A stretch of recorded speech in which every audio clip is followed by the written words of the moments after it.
सिर्फ बातें करने के लिए नहीं, और ये लच्छेदार बातें और शब्दों का इस्तेमाल कर नहीं, देश के प्रधानमंत्री के ऊपर हम लोग विश्वास करते हैं। प्रधानमंत्री के मुंह से झूठ बुलवाया गया, असत्य बुलाया गया। राजस्थान के अंदर सिर्फ वोट लेकर और सरकार बनाने के लिए दोनों पक्षों से आग्रह है कि बीच में न बोले। राजस्थान के लोग जवाब मांग रहे हैं।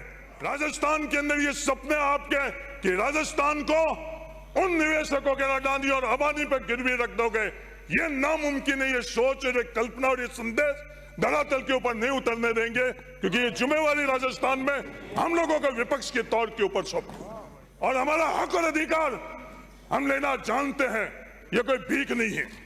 लोकतांत्रिक व्यवस्था के अंदर मुझे अधिकार दिया बताने के लिए, और मैं बता रहा हूं। पिछले 2 महीने से लगातार एक ही बात राजस्थान में सुनाई दे रही है, और जसवंत सिंह जी ने भी वही बात दोहराई कि राजस्थान के अंदर सरकार इस देश के प्रधानमंत्री नरेंद्र मोदी जी के कारण बनी। देश के प्रधानमंत्री नरेंद्र मोदी जी ने विधानसभा के चुनाव के अंदर हर भाषण के अंदर 2 मुद्दे उठाए।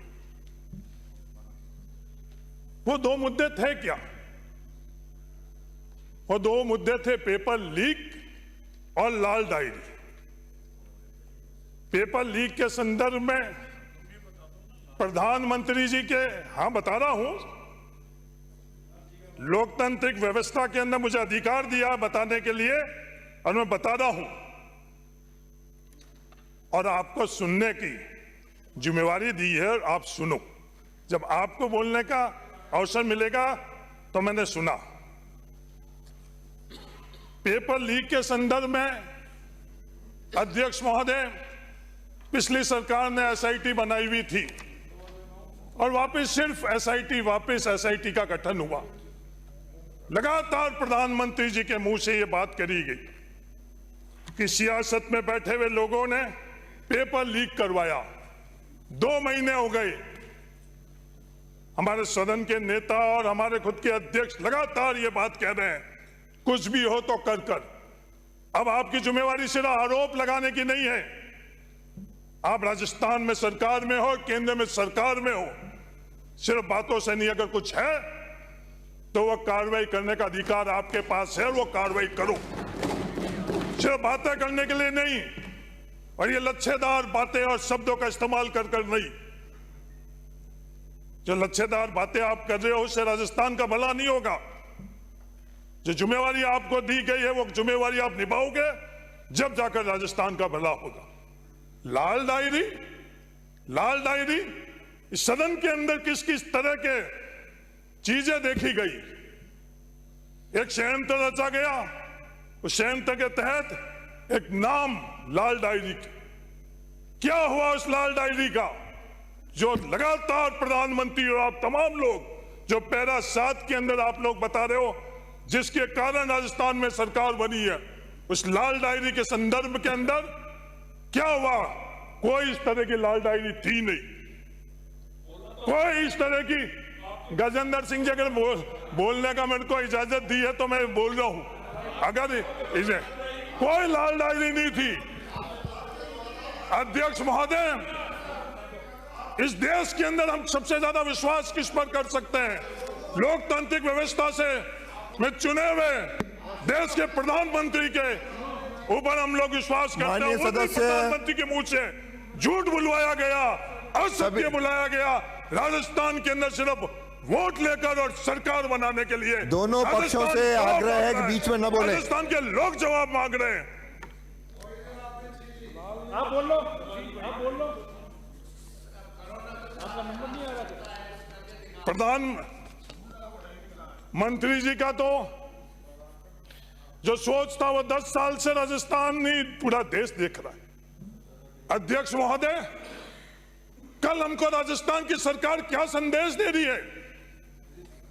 राजस्थान की सरकार संदेश दे रही है निवेशक ही हमारा एकमात्र वीआईपी है। आज निवेश कौन कर सकता है? इस निवेश की ताकत किसके पास है? अडानी और अंबानी के पास। वोट लेते वक्त तो युवा वीआईपी, वोट लेते वक्त किसान वीआईपी और सरकार में बैठने के बाद वीआईपी निवेशक ये राजस्थान के अंदर होने नहीं देंगे। राजस्थान ने एक मजबूत और सशक्त विपक्ष दिया है। राजस्थान के अंदर ये सपने आपके कि राजस्थान को उन निवेशकों के अडानी और अंबानी पर गिरवी रख दोगे, ये नामुमकिन है। ये सोच और एक कल्पना और ये संदेश धरातल के ऊपर नहीं उतरने देंगे, क्योंकि ये जिम्मेवारी राजस्थान में हम लोगों का विपक्ष के तौर के ऊपर सौंप।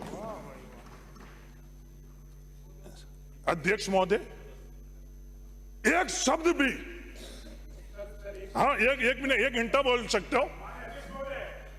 मेरा अवस्था का प्रश्न है, माननीय सदस्य से रिक्वेस्ट है, नम्र निवेदन है कि माननीय सदस्य बोल रहे हैं और बीच में बेल से अंदर जाते हैं, दोनों के बीच में कृपया नहीं आएगा। मेरा इसे पीछे से जाइए, इधर आइए, इधर आओ, पीछे से जाओ सर। सॉरी। अध्यक्ष हमेशा कोई भी सदस्य बीच में वेल में नहीं आएगा। राज्यपाल के अभिभाषण के अंदर एक शब्द भी सामाजिक न्याय पर नहीं बोला गया। ये इनका अधिकार है, जिसको जहां बैठाना हो। जोगाराम जी, आपका सौभाग्य है 50% की आबादी से ज्यादा की आबादी का इस फ्रंट बेंच के ऊपर एक लौटे प्रतिनिधित्व जोगाराम जी पटेल के तौर पर ही हम लोगों को मिल रहा है। पर सामाजिक न्याय के बारे में एक शब्द भी इस अभिभाषण के अंदर, कोई आने वाले समय के अंदर रोड में आज मंत्रिमंडल की सामूहिक जिम्मेवारी बनती है। आपके मंत्री राजवर्धन सिंह जी क्या बोलते हैं? एक मंत्री नहीं बोलता, जब मंत्री बोलते हैं तो वो सरकार बोलती है। वो क्या बोल रहे हैं कि 2018 के जो आरक्षण के अंदर परिपत्र जो जारी हुआ था वो वापस चालू करेंगे। 2018 के अंदर हम लोगों के साथ न्याय की जगह अन्याय किया आप लोगों ने। 50% की आबादी से ज्यादा को जो हम लोगों का आरक्षण 21% आरक्षण कोई भीख नहीं दी थी, संविधान ने हम लोगों को दिया। उसके सामने 1% भी नहीं, कई भर्तियों में 0% हम लोगों को नौकरी मिली है, और आप वापस बात कर रहे हो। सभापति महोदय, मैं इनसे निवेदन करना चाहता हूं, राजस्थान के अंदर ऐसे हालात नहीं बनाओ। इन हालातों से बहुत बड़े संघर्ष की परिस्थिति आ जाएगी। ये महाभारत किन परिस्थितियों के अंदर हुआ? सिर्फ 5 गांव मांगे गए और 50% से अधिक आबादी के लिए जो उनका हक और अधिकार है वो आरक्षण भी आप पूरे तरह से नहीं दे रहे हो। और सरकार की तरफ से ये बोला जा रहा है कि वो आरक्षण हम लोग वापस वो व्यवस्था हम खत्म कर जिस व्यवस्था के अंदर 0 और 1% वोट लेते वक्त इन 50% की आबादी आप लोगों को याद आती है, और सरकार में बैठने के बाद ये जो आपकी सोच और विचारधारा है, ये राजस्थान के अंदर हमारी सरकार के अंदर रहते हुए भी हम लोगों ने उस समय संघर्ष कर ये नहीं होने दिया। और अब भी मैं आप लोगों को चेतावनी देना चाहता हूं, राजस्थान के अंदर हम लोगों के साथ ये अन्याय नहीं होने देंगे आपके साथ। इस तरह की स्थिति दक्षिण के अंदर इस तरह की स्थिति बनी। पेरियार ने कोई शौक से आंदोलन नहीं किया, उस समय मजबूर कर दिया गया, और इसी तरह की सोच ने मजबूर किया पेरियार को कि वो आंदोलन किया। उस आंदोलन का क्या नतीजा निकला आप अच्छी तरह से जानते हो। सभापति महोदय, मैं सरकार को चेतावनी देना चाहता हूं कि राजस्थान के इस तरह की परिस्थिति आप पैदा नहीं करो। जोगाराम जी, अध्यक्ष मेरा तो जोगाराम जी, मेरी ओर देख के बोले, मेरे को आपके ओर नहीं बोल रहा हूं, ये बीच में नहीं। मैं सरकार को यह कहना चाहता हूं, जिस तरह से वंचितों के साथ दक्षिण के अंदर उस वक्त स्थिति पैदा करी, वो स्थिति आप सरकार में रहकर हम लोगों के साथ नहीं करो, वरना हम लोगों को भी उसी तरह के आंदोलन करना पड़ेगा। और हमारा हक और अधिकार हम लेना जानते हैं, ये कोई भीख नहीं है। सभापति महोदय, अध्यक्ष महोदय, अध्यक्ष महोदय, हाँ अपने सबके अध्यक्ष, पूरे सदन के अध्यक्ष, इकलौते आपके अध्यक्ष नहीं है। गलती तो होती है, गलती होती है इंसान से, इतना अहंकार नहीं रखो, मैं इंसान हूं।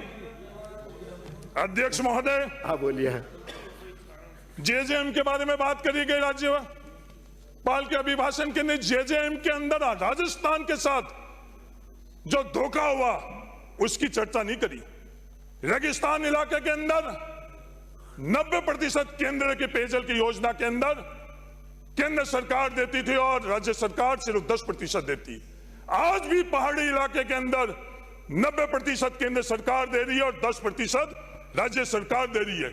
हमारा दुर्भाग्य मंत्री हमारा खुद होते हुए हमारे साथ धोखा दिया गया और सिर्फ 45% का वो फैसला किया गया और 10% पैसा हम लोगों से लिया जाए। रेगिस्तान में रहने वाले लोगों के लिए वो पैसा कितना होता है, वो दर्द और तकलीफ राजस्थान की सरकार ने समझी और ये फैसला किया कि वो 5% पैसा भी राजस्थान की सरकार। मैं आपके मार्फत से निवेदन करना चाहता हूं मंत्री महोदय को कि जो 5% का फैसला किया उस दिन से पहले जो पैसा राजस्थान की जनता ने दिया वो पैसा भी राजस्थान की सरकार के तरफ से देकर और उनको राहत पहुंचाई दी जाए। इस जेजेएम के अंदर जो सबसे बड़ी आप कह रहे हो भ्रष्टाचार हुआ है, आप कह रहे हो गुणवत्ता में कमी हुई है। हाँ, अगर भ्रष्टाचार हुआ, गुणवत्ता में कमी हुई तो कार्रवाई करो, जो भी दोषी है उसके खिलाफ कार्रवाई करो। पर हमारे को हर ढाणी हर घर के अंदर पानी कैसे पहुंचा सके और उसके अंदर क्या क्या बाधा आ रही है, मेरा निवेदन है कि उसके बारे के अंदर मंत्री महोदय आप उसके बारे में पता करो। पानी का सोर्स और अगर हम रेगिस्तानी वाले इलाके के अंदर रहने वालों के लिए अगर उस पानी के अंदर का बूस्टिंग की जरूरत हुई, क्योंकि हम लोग समतल इलाके में नहीं रहते हैं, 200-200 300-300 फुट दोहरे हैं। गजेंद्र सिंह जी अच्छी तरह से जानते हैं, इनके फलोदी के अंदर भी वो स्थिति है। तो वहां अगर डिजाइन के अंदर सर्वे में कुछ कमी है तो वापिस सर्वे कराकर वो जो टूटिया है उस टूटिया को भी कम करें और खत्म करें। सोर्स हमारे लिए सबसे बड़ी चुनौती है। ईआरसीपी के लिए आपने बोला तालियां बजाई। ईआरसीपी के अंदर राजस्थान को अगर ज्यादा पानी मिलेगा तो तालियां नहीं, मैं आपको विश्वास दिलाता हूं हम लोग धन्यवाद भी देंगे। अगर राजस्थान के अंदर राजस्थान को पानी के बंटवारे के अंदर हम लोगों के साथ अगर न्याय नहीं होगा और फिर आप लोग कहोगे तालियां बजाओ, कोरोना के तरह तालियां बजाओ, तो राजस्थान तालियां और थालियां नहीं बजाएगा, नहीं बजाएगा। राजस्थान के साथ धोखा हुआ तो हम लोग बर्दाश्त नहीं करेंगे। ईआरसीपी के संदर्भ में आपने बोला तालियां बजाओ, तो जो सोर्स है, सोर्स के अंदर कमी हम लोग कैसे दूर कर पाए, जो अंडरग्राउंड वाटर है उसके संदर्भ के अंदर और जो आईजीएनपी के संदर्भ के अंदर। आज आईजीएनपी जो इंदिरा गांधी नहर परियोजना के मार्फत से जोधपुर के अंदर तो आईजीएनपी से वापस एक और समानांतर नहर आ चुकी है, पर क्या आज समय नहीं आ चुका है कि इस आईजीएनपी के समानांतर हम लोग नहर बनाकर और राजस्थान को भविष्य के अंदर पानी की कमी को हम लोग दूर करें। मेरा निवेदन है कि इसके बारे में भी हम लोगों को सामूहिक तौर के ऊपर चर्चा कर विचार कर हम लोगों को इसका फैसला करना चाहिए, क्योंकि स्थितियां ठीक नहीं है। पानी के संदर्भ में आईजीएनपी में किसानों की क्या स्थिति है वो हम लोगों से छुपी हुई नहीं है। जैसलमेर के अंदर हम लोगों को पूरा पानी नहीं मिल रहा, किसान आंदोलन कर रहे हैं। पेयजल हम लोगों के लिए क्या स्थिति है वो भी आप लोगों से छुपी हुई नहीं है। तो सरकार से मेरा ये निवेदन है। बाबू सिंह जी राठौड़ साहब ने ये बोला, बिजली के संदर्भ में बोला। बाबू सिंह जी राठौड़ साहब बिल्कुल पड़ोस में आपके में रहते हैं, बिजली में काम नहीं हुई। मेरे भाई तो विधानसभा क्षेत्र के अंदर राजस्थान सरकार ने 40,000 विद्युत कनेक्शन दिए। कितने? 5 सालों के अंदर 40,000 विद्युत कनेक्शन। आप पड़ोसियों का ध्यान नहीं रख रहे हो। हमीर सिंह जी योजना के संदर्भ में आप फिर हमीर सिंह जी, माननीय सदस्य हमीर सिंह जी, मैं सभी बता रहा हूँ, आप मेरे को समय दिला दो सभी। बीच में हमीर सिंह जी मैं धन्यवाद देना चाहता हूँ। सदस्य बाड़मेर के पूर्व समय हो गया, लोकसभा सदस्य समाप्त करिए की जयंती कल 100वें वर्ष की जयंती आप लोगों ने बनाई, मैं तहे दिल से धन्यवाद देना चाहता हूँ। उनके विचार और विचारधारा के संदर्भ में आपने आयोजन किए। आप लोगों ने यह बात भी कही क्षत्रिय संघ के अंदर हम राम के पूर्वज है, आपको गर्व है, वंशज है, हमारा पूर्वज शूद्र है, उन पर भी हमारे को फक्र है। इस जो व्यवस्था क्षत्रिय और शूद्र के संदर्भ के अंदर है, योगदान हम लोगों ने भी दिया। हमारे पूर्वजों ने राजस्थान में संघर्ष किया, भूमि अधिकार में संघर्ष किया। राजस्थान के अंदर कांग्रेस ने हम लोगों को भूमि स्वामित्व दिया, जिसके कारण हम लोग यहाँ खड़े हैं। जो संघर्ष और विचारधारा की बातें हैं, ये भी बात करी गई मेरे जिले के निवासी और पड़ोस के पोखरण विधानसभा क्षेत्र के विधायक महोदय से कि राम कण में हम तो दिन भर दो बार राम का नाम लेते हैं, राम राम राम राम राम नहीं लेते। आप अच्छी तरह से जानते हो, आप हमारे जिले के ही हैं। आपके नाम के साथ ही राम लगा हुआ है। पर कबीरदास जी ने क्या कहा? कल आप ये संदेश दे रहे थे वहां कि दशरथ पुत्र राम, कण कण में राम, ऊर्जा के स्रोत राम, 15 मिनट दिए थे, जिसकी परिकल्पना और व्याख्या नहीं कर सकते वो राम। हरी अयोध्या क्यों नहीं जा रहे आपके बड़े नेता लोग? आपका समय हो गया, अयोध्या भी चले जाएंगे। अयोध्या तो जा नहीं रहे अरे बैठिए। आप राम, आपके पूर्वज राम हो सकते हैं, पर हमारे आस्था भी उन राम जी में है। दो बार बोल रहे हैं। आप वरिष्ठ हैं, आपका समय हो गया, समाप्त करिए। सभापति महोदय, इस तरह से आज ये आपके पूर्वज हैं गजेंद्र सिंह जी, राम जी हमारे आस्था के जाएंगे। आपने मेरे को निमंत्रण नहीं दिलाया। अगर आप मुझे निमंत्रण दिलाते हैं, पर राम जी के अयोध्या में जाने के लिए निमंत्रण की आवश्यकता नहीं, हम जाएंगे। राम जी सिर्फ आपके नहीं है, श्री सुरेंद्र सिंह राठौड़, राम जी को अपने बनाने के लिए आप शुरू करिए। राम जी तो वो है जो माननीय कबीरदास जी ने सदस्य, राम की व्याख्या माननीय करी। सदस्य। धन्यवाद, जय हिंद, राम राम। सुरेंद्र सिंह राठौड़।